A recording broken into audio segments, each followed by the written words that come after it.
llamo Paulina Vega González, soy abogada mexicana. Hace más de 24 años trabajo en temas relacionados con derechos humanos. En los últimos años he estado trabajando con temas de derecho de las víctimas, particularmente en el tema de desaparición. Creo que el grito hoy debe ser más que nunca de solidaridad y de empatía.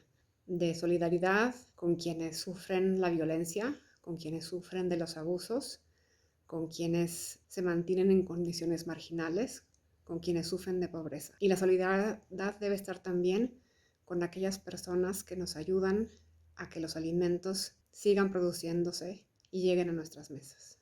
Recuerdo cuando recién iniciaba mi carrera, trabajaba en la Comisión Mexicana de Defensa y Promoción de los Derechos Humanos, cuando apoyamos a una señora que tenía a su hijo detenido a que cambiara de penal a uno más cercano a su lugar de residencia. La señora tenía que hacer 8 horas en camión para ir a ver a su hijo que estaba pasando tiempo en cárcel, y la señora tenía muy pocos recursos.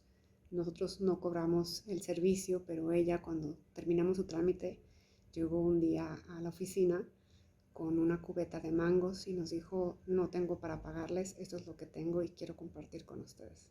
Ese es un recuerdo que sin duda me marcó en el tema de la defensa de los derechos humanos. Trabajar con los derechos de las víctimas, en particular las víctimas de desaparición forzada, ha implicado acompañarles en su lucha por la búsqueda de verdad, justicia y reparación. El trabajo técnico que realizan estas organizaciones de víctimas, a la representación de ellas en algunos casos, a acompañarles incluso en lograr el fortalecimiento como entes defensores de derechos humanos, como sujetos de derechos.